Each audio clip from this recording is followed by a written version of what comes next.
Oh, you ever walk into your own house and feel like you were the intruder? That was me last Thursday. And trust me, it was a plot twist I didn't see coming, like finding out the villain is you in your own home movie.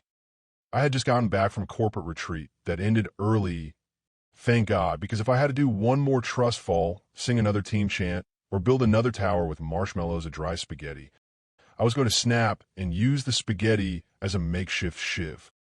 I thought the worst was behind me. Spoiler alert, it wasn't. Not even close. So I roll up to my little sanctuary, a quiet lakeside cabin I bought 6 years ago for the solitude.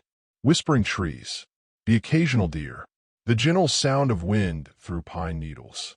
The kind of place you imagine in a coffee commercial.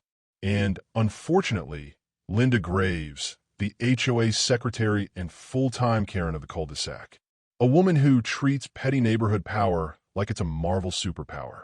Linda's the kind of neighbor who treats the HOA handbook like it's a sacred religious text written in stone tablets. She measures your grass with calipers.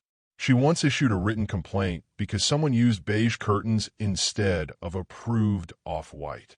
She knows the garbage collection schedule by heart, and not just hers. Everyone's. She wears binoculars like a necklace, not because she's bird-watching, but because she's nosy on a competitive level. Think Olympic snooping.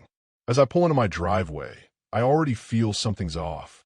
The gate to my porch is open, something I never leave that way. Patio chairs are in odd places. One even angled perfectly toward my window, like someone was keeping watch. My welcome mat is missing, which would be annoying under normal circumstances, but this mat said, "Go away," so I took that personally. That mat and I had a vibe. Inside, nothing is stolen, but it smells like lavender air freshener, which I didn't buy, which means someone not only entered my space, they freshened it. That might be the creepiest crime of all, unsolicited scenting. First thought, ghost. Second thought, Linda, probably with a clipboard. So I check my ring cams, and there she is, Linda, in her full HOA glory, strutting into my yard 2 days ago like she was starring in a DIY home inspection show.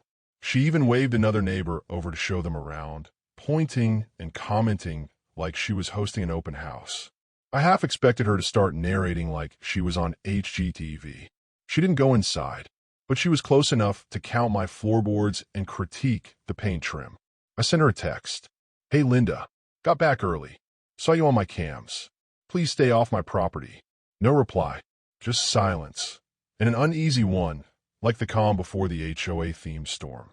Next morning, I'm standing in my kitchen, still in boxers, sipping coffee, dreading the return to a week's worth of unread emails, when 2 cop cars roll up into my gravel driveway like they're responding to a hostage crisis.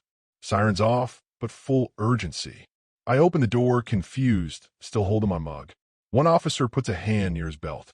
The other scans the area, nervously like I might jump out with a rake. "Sir, we received a report of a break-in. You fit the description."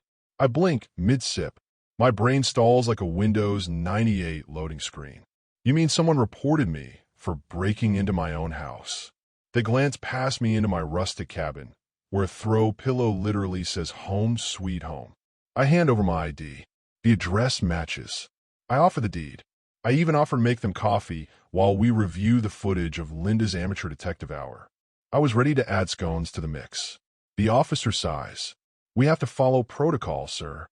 And there she is, across the street, Linda Graves, holding her phone like it's a trophy, watching from behind her curtain like a dollar store Bond villain. The curtain moves slightly as she shifts her weight to get a better look. She's got that "I dare you to wave" energy. I look at her. She looks at me. Oh, she knows she messed up, and she also knows she's not done. Karens never believe the first round is the final act. Now, here's where some folks might go full Hulk. But I don't lose it. I go into operations mode. Ex-military style. Calm, focused, and slightly passive-aggressive in the most legal way possible. I gather everything. Video clips, property lines, HOA bylaws printed and highlighted like a high school book report. I even label timestamps and include a binder cover. Yes, I made a binder. Then I send a formal email to the HOA board. "Dear board, I'd like to formally report an incident involving Ms. Linda Graves. Attached is video evidence of unauthorized entry onto my private property and the resulting false police report. This behavior is not only invasive, it's potentially illegal, and it caused a massive waste of law enforcement time and public resources.